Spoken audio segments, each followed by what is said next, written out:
Let me tell you about the time my mom murdered my cat while I get ready. So this little incident happened to me when I was in the 7th grade. Literally the worst time of my life.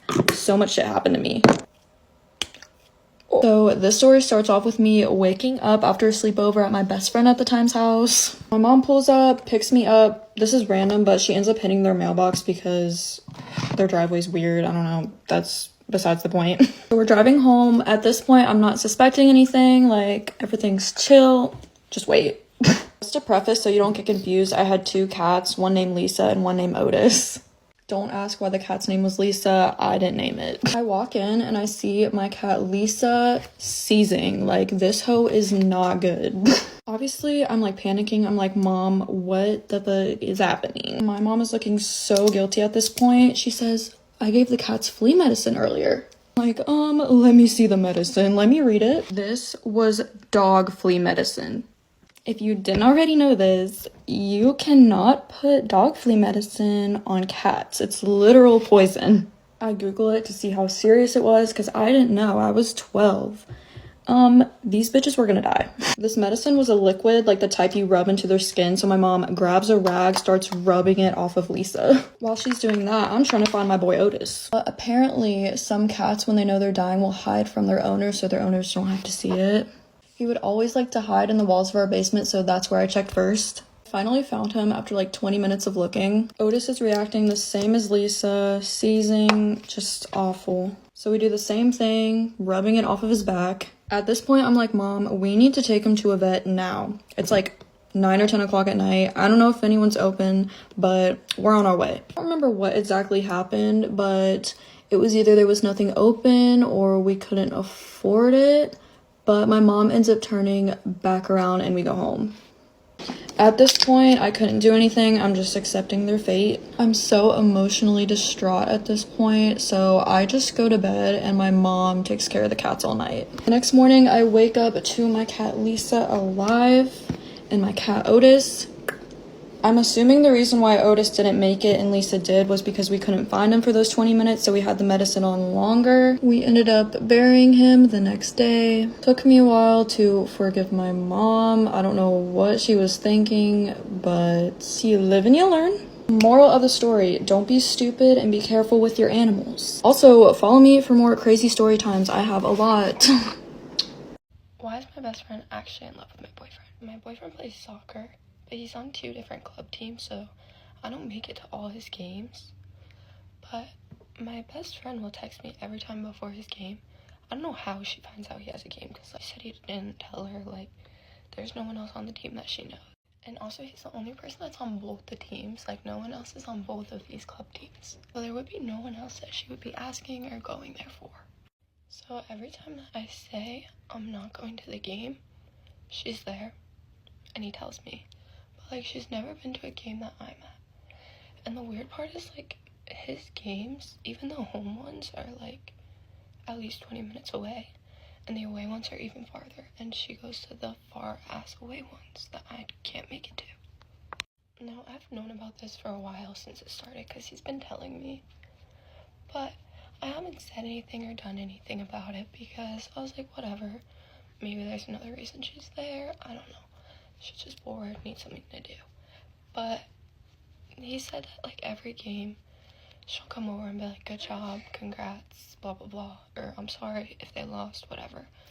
Last week, at his game, he said that she, like, was coming over to him and, like, starting conversation. And she was talking to him, it was super duper flirty, and he just kept saying, like, I have to go. And he got in his car and called me and told me about it right away. So now I'm getting ready to go to his game, and I told her that I'm not going. If she's there, then I'm gonna confront her and be like, what the fuck? Which, by the way, I know she'll freaking be there because she's at every single one. And, like, I guess there's been other instances where, like, the 3 of us have been together, like, at a party, whatever, in school, where she has been kind of flirty, but I was just always like, okay, I'm right next to her. So I guess at the last game, she, like, went over to him after the game was over, and she was like, she pulled up this picture on her phone of, like, this girl on her boyfriend's back, like, after one of his soccer games, and she was like, can we recreate this picture? And he was like, no. no, and I have to leave. But he showed it to me. Like, he found the picture that she was showing him. And I was like, what the fuck? Like, you don't take that with someone that's not your boyfriend. Let alone your best friend fucking boyfriend.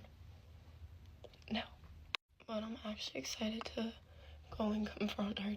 Me and my boyfriend have been together for like almost 2 years now. And everything was fine up until recently. They never even really talked unless I was there, up until her and her boyfriend broke up. Maybe like 4 months ago, and that's when she started going to all his games. Okay, I also just remembered this other thing that happened that, like, I didn't think it was that weird at the time, but she had texted me and was like, hey, can we hang out? And I was like, sorry, I'm with my boyfriend right now, but if you wait until, like, blah, blah, blah, whatever time, we get to hang out, do whatever. And so she's like, okay. And then she shows up at my house, knocks on my door, and was like, let's go to Target. All three of us can go. I was like, okay. Like, I was kind of fine with it, because I was like, whatever, like, we have nothing to do anyways. We'll just go. She made him drive, but raced me. Literally sprinted to his freaking car and sat in the front seat. And me and him just looked at each other, like, okay.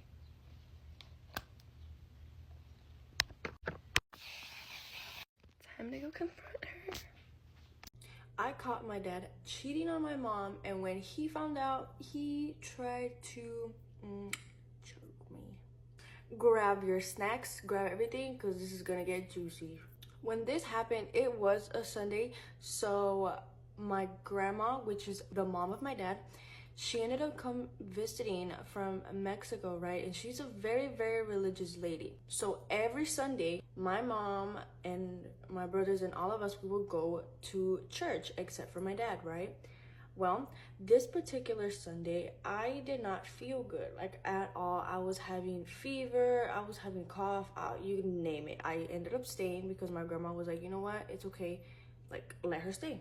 My mom and my grandma and my brothers, they all left, right? My dad was not home yet. He was like out getting beer because he was an alcoholic.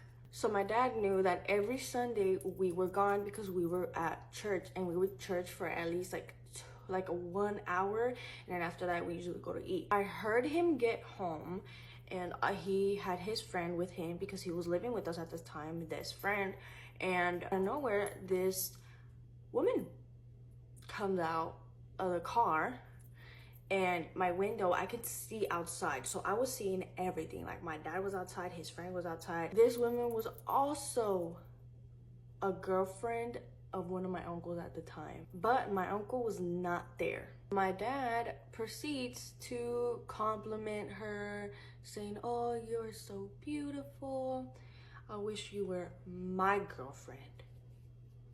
He proceeded to say, no one's home, we could go into my room and no one will have to know. But little did he know, I was home and I was seeing everything outside of my window. Even that, she was willing to go inside, but then she backed out.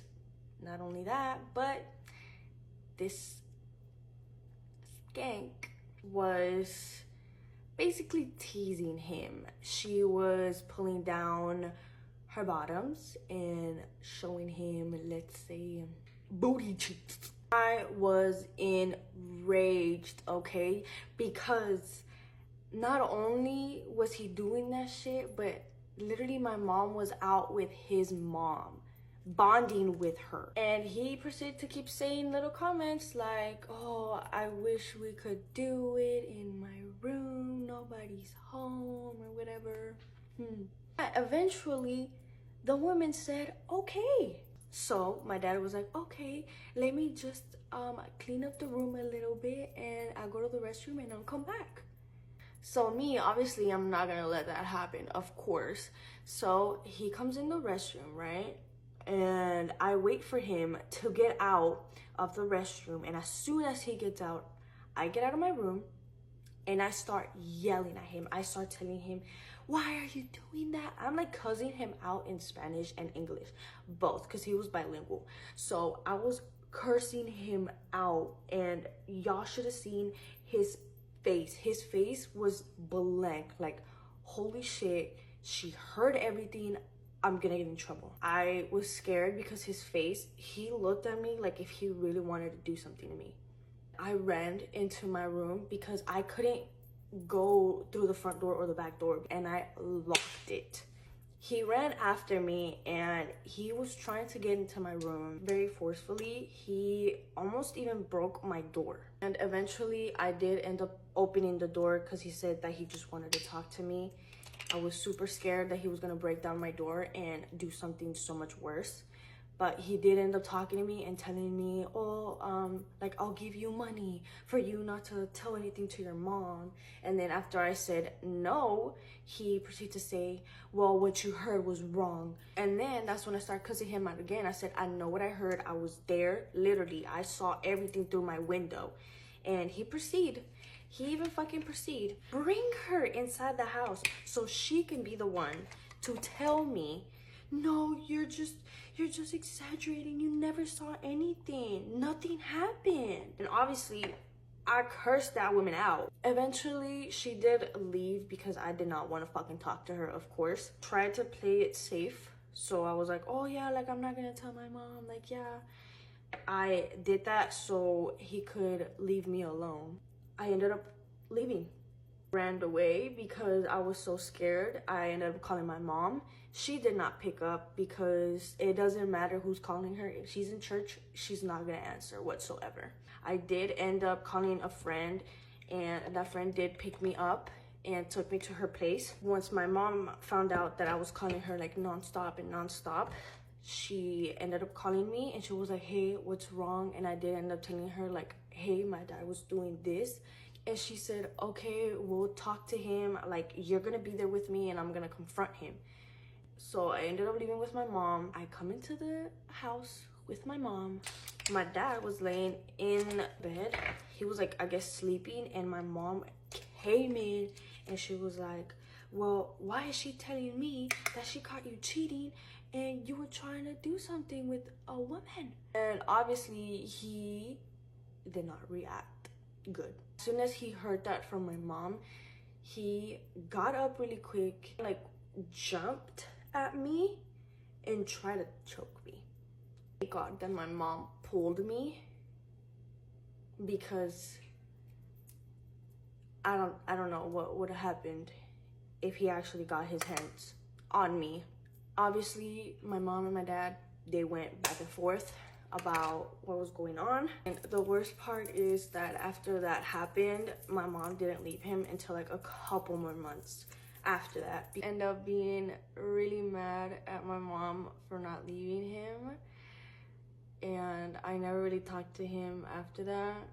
I usually just stayed in my room after that happened because I was genuinely scared of him. But I am glad that he is no longer in our lives. Trauma.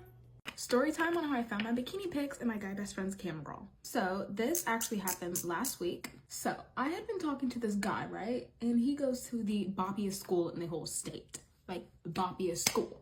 And obviously, like, I'm aware of this and he plays basketball, but I just want to, you know, talk to him for fun, like, see how it goes, you know? But back to the story. I walk into fourth period and it was like a Tuesday. That whole week and the week prior, I had been updating Graham Cracker on the guy that I was talking to. And of course, since Graham Cracker's like my guy best friend, he's giving me all this advice, being really real with me, and I'm really appreciating it. Mind you, before Graham Cracker sat down beside me, this guy in my class pulled Graham Cracker aside and asked him if he had a crush on me. Obviously, Graham Cracker said no. He tells him that I'm his cousin. So no, he doesn't have a crush on me because I'm his cousin. Of course, the guy who is believes him because we're two brown-skinned black people. Of course we're cousins. So I'm updating Graham Cracker about all of my boy drama, telling him everything, updating them on our text messages, like letting him read, giving me advice and all that. After I'm done talking about my boy drama, I pause and I'm like, Graham Cracker, you never tell us about your girl drama. He's kind of like, oh, like didn't expect me to even bring that up. But like, of course I'm gonna bring it up. I'm not just gonna talk about my relationship stuff all the time while you sit here and gatekeep yours. Tells me about this gorgeous girl. She is light-skinned with like green hazel eyes. The prettiest girl I've ever seen. And he's dating her. And I am just so happy for him. I'm obsessed with this girl. Like, this girl is so gorgeous. I want to see, like, because he shows me a picture and it's kind of like far away, so I'm like, I want your phone, like, let me see it, you know? And I'm like, dude, the picture's right there, like, give me your phone, let me see it. I just want to look at this gorgeous girl. So he finally lets me have his phone, and he's sitting here talking to, call her Apple. I'm literally drooling over his girlfriend. A few seconds pass by, and he's like, don't go to my camera roll. What do you mean, don't go to your camera roll? Like, why is it even relevant? Like, why'd you bring that up? I'm like, okay, what's in this guy's camera roll? Because he's been really, really shady. So, I know I'm in the wrong for this. I know I'm in the wrong for this. But I go to the camera roll. Because I'm like, how bad could this guy's camera roll be? Like, what does he have in here? Like, my camera roll's good. Why wouldn't his be? Why wouldn't his be? I swipe over to this boy's camera roll, and it was on his recents. Recents. The first 10 pictures were all girls in bikinis. This is so odd. Like, all of these girls go to my school. And I'm looking at all these girls. I see one of my friends at the time looks me in the eyes and said, did you go to my camera roll? I'll say a single word because I'm like in shock right now. He takes his phone back and he sees that I went to his camera roll, and this guy is in distress. Like, full-blown panic mode. But before he could take his phone back, I see my little white bikini bottoms that I have posted on one of my highlights. Why am my pictures in your camera roll? Mind you, it's all straight girls in bikinis. At this point, I feel absolutely disgusted, like dehumanized. I'm trying to like make him feel better, but like I'm dying inside because I know I was in the wrong for even going to the camera roll in the first place. I literally sit there and play dumb like I didn't see anything. I'm like, no, I saw our friends' bikini pictures. That's all I saw. I didn't see anything else. I'm calming him down while I'm literally dying inside. I don't know what to do. I'm like, oh my God, because I shouldn't have done that. But like, he's more in the wrong. And it wasn't because he's like my guy best friend. It's like, guys actually think of me in this way, but the way that it made me feel, just like when Barbie found out in like the Barbie movie of how like guys and like men really see women as all you see me as, you know? And I like ran home to like FaceTime my best friend. She was just in like utter shock. I knew this is how some guys view women, but I didn't think it would be how somebody views me. So yeah, let me know your thoughts down in the comments below, and I'll see you in the next video. Love you. Bye. Get ready for me for school. I'll tell y'all story time why I'll never add random people on Snapchat like ever again. And I'm only telling the story time because a lot of y'all were asking for my snap. Well, not a lot of y'all, but a few. And yes, I know I shouldn't have been adding random people on Snapchat anyway, but I didn't really know better. But yeah, I didn't know any better. Like, I kind of did, but I didn't. Like, the story time was a while back. Like, 3 years ago. I don't know if it was just me that used to do this, but I used to add like a bunch of random people on Snap. So basically what happened, it was like just a random day, so I just added like, I first downloaded it, and then I started adding like a bunch of people. I don't know why I did that. I was acting like it was Roblox or something. But this was the first time I ever used Snapchat, so I didn't know any better. So a little bit later into the day, I get a notification saying somebody added me back. At first I didn't really think much of it. I was just like, okay, cool. And for this story time, I would just call this guy Nick. And as soon as he like added me back, he started like messaging me. But I was like, okay, cool, this guy's like texting me, whatever. He said something like, hey, what's up? And I was like, hi, who are you? I don't know why I asked who he was, because I was the one that added him, I guess. I mean, he didn't have to add me back, but I just wanted to see if he was somebody from my school. Then he says like the name, like some school, after I asked him like what school he went to. So I wasn't really thinking much of it. I just said, okay, like this guy's just some random guy, so I just closed the chat, you know? But then he starts typing again. But that's kind of when like things started getting weird, because he started asking me like some super specific questions. He was like asking me like where I went to school and stuff, and I was like super confused. And he was asking me where I lived and stuff, like what? And I was so confused. I was like, why does this random guy want to know where I live and where I go to school? Like, he told me where he went to school first, but like I wasn't gonna tell him. I don't even know you. So I end up not answering him because like I'm not about to tell you all of that. Like, you just start texting. But then all of a sudden, I get another notification saying he messaged me again. So I open it, and bro legit sent me the same, like he sent me the street I lived on and stuff. And like, I was like, what? So I didn't answer him again. I was just looking at it. I was like, what?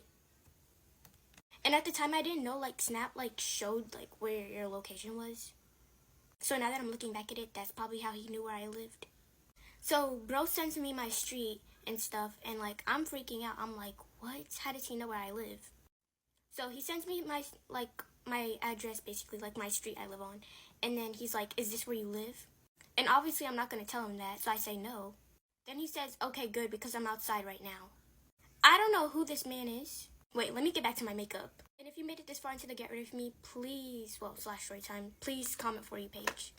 So after that, I legit just blocked him, and like, I looked outside and I saw like this rundown car that I'd never seen before, like ever in my neighborhood, because there's usually never any cars. And I couldn't see the inside of it, but I don't know. But yeah, I just blocked him, and like, I never heard from that guy again. I ended up deleting Snapchat, so now I have a new account, but that was like a really crazy thing that happened to me. Okay, so that's it for now, guys. So thank you so much for watching. And if you're from my school, click off this account. But not really though. You can stay if you want. Also, sorry for making this video so long. Bye, guys.